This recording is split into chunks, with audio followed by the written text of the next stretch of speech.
Arvind Kejriwal jail में ही रहेंगे। जमानत पर दिल्ली हाई कोर्ट में एक बहुत बड़ा ब्लंडर हो गया।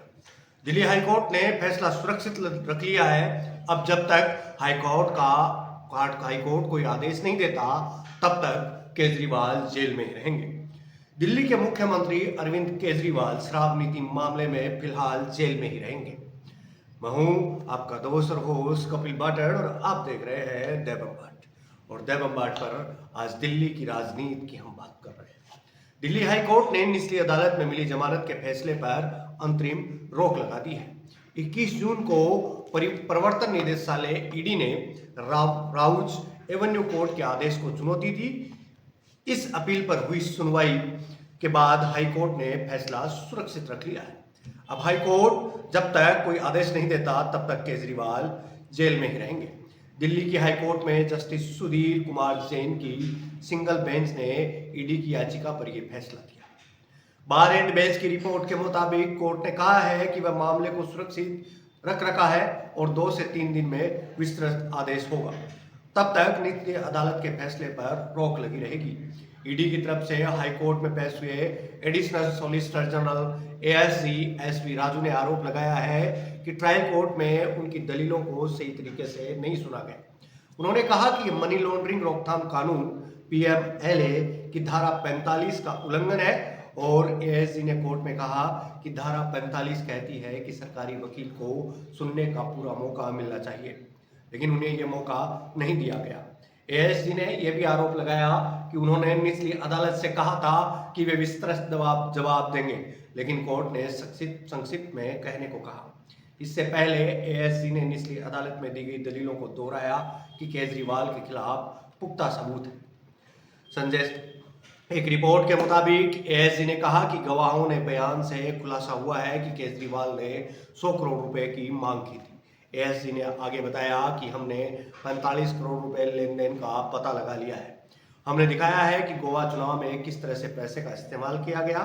फिर अदालत कहती है कि ईडी के पास दिखाने के लिए कोई ठोस सबूत नहीं है। एएसजी ने कहा कि केजरीवाल 2 मामलों में मनी लॉन्ड्रिंग के दोषी हैं। पहला, जिसमें केजरीवाल ने व्यक्तिगत रूप से 100 करोड़ रुपए की मांग की थी, और दूसरा, केजरीवाल अप्रत्यक्ष रूप से जवाबदेह है क्योंकि पूरी आम आदमी पार्टी मनी लॉन्ड्रिंग की दोषी है, क्योंकि पार्टी ने इस कमाई का उपयोग अपने उम्मीदवारों और उनके चुनाव प्रचार में किया था।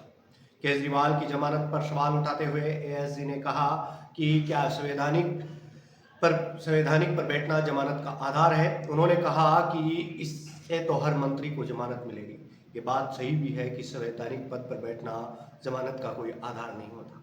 उन्होंने दोहराया कि सुप्रीम कोर्ट ने भी केजरीवाल को क्लीन चिट नहीं दी थी। सुप्रीम कोर्ट ने कहा था कि केजरीवाल सरकारी फाइलों पर साइन नहीं करेंगे और सचिवालय नहीं जा सकते।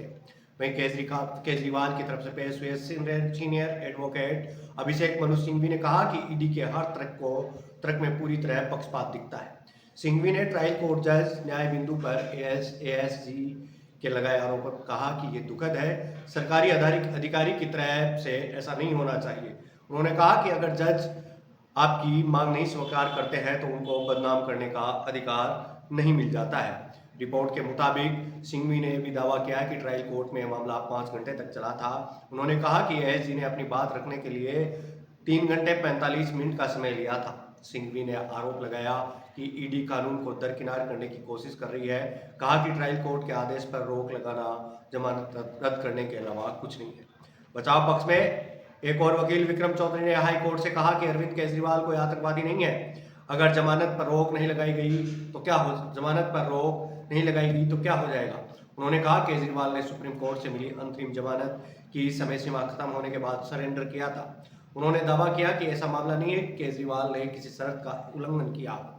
यह भी कहा कि अगर वे बाहर आ जाएंगे तो क्या धरती हिल जाएगी। हालांकि दोनों तरफ की दलीलों को सुनने के बाद जस्टिस सुधीर कुमार जैन ने केजरीवाल को मिली जमानत पर अंतरिम रोक लगाते हुए फैसला सुरक्षित रख लिया। इससे पहले 20 जून को राउज एवेन्यू कोर्ट ने शराब नीति मामले में केजरीवाल को जमानत दे दी थी।